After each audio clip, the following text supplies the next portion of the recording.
Yo, what's up guys, and welcome to a brand new video over on SoRare. So in today's video, what we're going to do is show you guys how you can basically tell in the first 24 hours of a game week starting how your investments are going to do. As always, if you guys are interested in signing up for SoRare, there is a referral link down below. Once signing up and winning 5 cards on the bidding market, you will get yourself a free tradable limited card.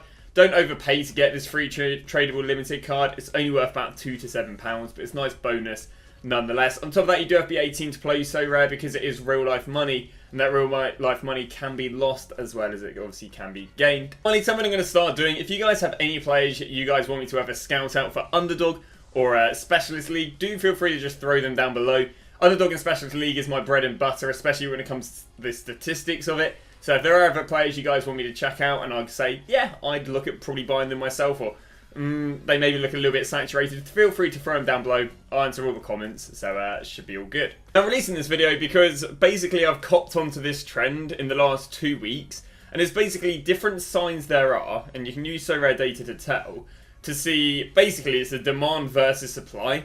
And yeah, basically there are a few signs you can use to tell. And the reasons you'd maybe want to know how cards can do in the first 24 hours is if you, like myself, maybe have like 20 cards to shift and a player isn't looking likely to do well, you'd probably want to start selling sooner rather than later. On the other hand, maybe you've got 5 cards and, you know, they're skyrocketing, or, you know, you want to know what signs are happening.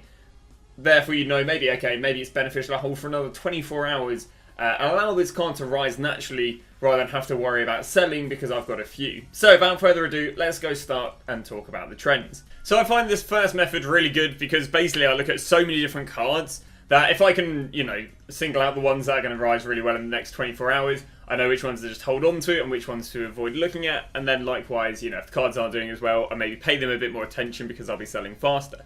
So the main thing you're looking for are the cards being purchased, especially, you know, 5-10 of them, after 11 AM on a Tuesday. Now, this is because this is when the deadline ends of the previous week and the new competition starts. And what a lot of people do is they'll only buy, I don't understand why, but they'll only buy the cards as soon as the new competition starts. So a really good example right here would be Endir Sekik. And if we go look at the 1 week, so we're looking at 11 AM on the 19th. There you go. So you got 11 AM on the 19th, and all it took was, imagine this is when people maybe got the rewards, would have been, oh, I guess it was 4 hours. But you can see, basically, look at all these cards being purchased.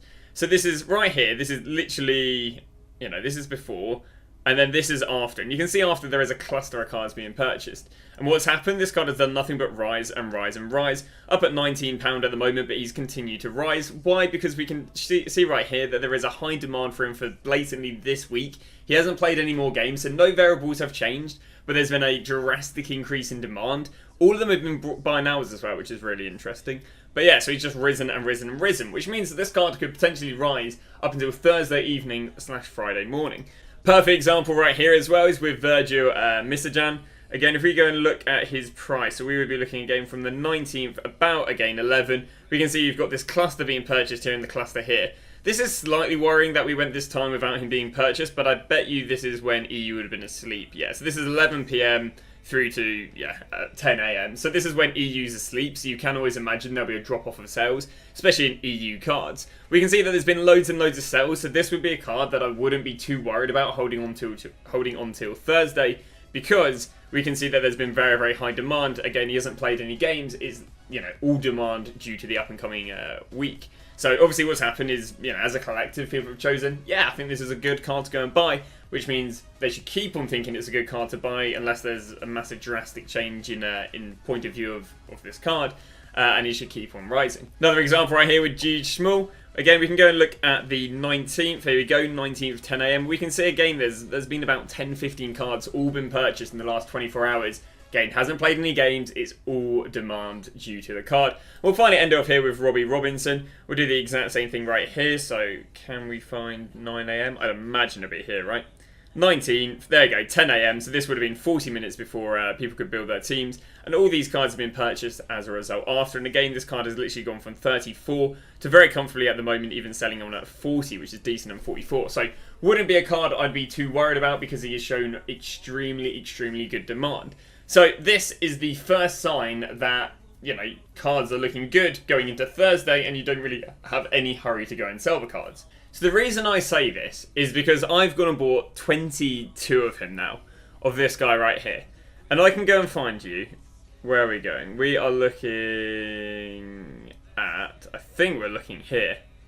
Yeah, we are looking here at, this is 11 AM. Now, there have been 1, 2, 3, 4, 5, 6 cards. But they've, 6 cards in comparison to 12. But they've all been going down in price. And then on top of this, I can tell you that multiple of these people are literally my viewers. That's a viewer. That will be a viewer. That's a viewer, if I'm not wrong. Obviously, that's me. I don't believe that's a viewer, and that's not a viewer. But so in reality, there's 3 cards have been purchased in the last 24 hours. So that is awful for me. I've got 22 of a card that has only had 3 card purchases. I mean, this guy's stats should work really, really well in his favour. A score of 58 and a 43 there. So, in theory, obviously, I buy 22 of him. His stats should work in his favour. But when you actually look into the card a little bit deeper, look into the card a little bit deeper. When you look into the demand a little bit deeper, there has been a demand of 3 again in the last 24 hours, and again he's just dropped in price. And another thing is, and I'll move on to this in a sec, is this guy has stayed at a low price, and you can use cards on the market to see this. For the last 12 hours basically, almost since the release. There's not been any demand for him, and again he can get lower and he's still not demanded, lower and he's still not demanded. And this is a really, really bad sign. Especially if you have 22 of him. I'll do the exact same thing here with another investment, and that is Roman Eganev, who I've gone and got 5 of. So we can look at as of... Where are we going? That's the 18th. There we go, the 19th as of 10 AM. So all these cards here onwards have been purchased. Well, how many of these are viewers? That's a viewer. That's a guy just getting a deal, so he's not actually demanding the card. So I think there's only 1 viewer here. But we are still only looking at, 1, 2, 3 people. Because one person literally just bought the card on a deal. So a demand of 3 in the last 24 hours.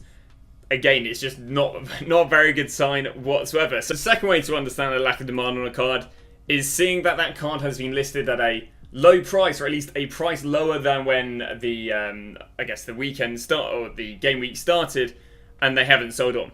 So, for example, if we go look at newly listed, we'll ignore this, and we'll scroll back to... Let's maybe go back to low. We'll go low to high, because this will give us a good understanding. Now, obviously, that card's been listed like 40 minutes ago. That card's got listed 15 minutes ago. That card got listed 1 hour ago. Obviously, my card's got listed a while ago. But I can go back here, and I can see that this card has been listed for 7 hours. And obviously, it hasn't been purchased. So we could ignore all the... pretend that these cards aren't all on the market. But I can see that there's no demand for him at £8.50, where he was £8.50 before the deadline, which again just shows that there's no demand. I mean, it's even worse with these. For example, I guess my card here, that's been on the market for £6 for 3 hours. So that for a while would have been a deal for 3 hours, and people still have no interest in buying him. So this basically here just shows another way of a lack of demand. I mean, I'll go and show you the other player that we have as an investment who, again, is also not looking too bad. Oh, sorry, not too good. I'm looking at the bold guy. And there we go. This is also another method I use to decide if I think a player is rising or dropping in price currently. But again, we'll look at this guy. We go lowest price. And we can see that... Here we go. Like, this guy's been on the market here for... almost for 19 hours at £34, and he hasn't sold, which again is a price that he was before the game week. So this shows that again there's there really isn't too much demand. This paired up with a lack of sales is not looking good, because he would have been low for ages and no one wanted him, even though he was on the market for low for a while. I mean, bear in mind this guy sold for £40 later in the week, or earlier in the week. Likewise, it's a good way of seeing. Obviously, people can go and cancel their listings, but on the flip side, you can also use it and see how fast the cards are selling. For example, let's have a little look. So, like, this card has been on the market for 5 hours and not sold. This card's been on the market for 6 hours and not sold. But these, like, cheapish cards haven't been here for, 10, 15, 20 hours and not sold. Obviously, again, someone could, list it and cancel it. I mean, you got this one right here that hasn't sold for 24 hours at £46, but I guess that's not really a bad price. Bear in mind it was £35 last week. So this is basically another method you guys can use to decide, I guess, are these cards selling at a fast rate? Obviously, you can use SoRare to I say the second method really isn't as relevant because you can just use SoRare data to see how fast they're selling, but you can also use this to see how fast are they selling or how fast are they not selling, even when listed at a deal price in comparison to what they've recently been selling for on SoRare data. The final thing you might want to do to see, the urgency of selling a card is just see who's actually listing these cards. So if I go look at these Hajis, I can see that this guy went and bought the card literally 2 days ago. So what's his incentive? Probably to go and flip the card. We can go to this guy. When did this guy buy the card? He bought the card a while ago, okay? So he hasn't bought the card with the incentive to try and flip it instantly. So he's actually got 2, 3, 4 of the cards, actually.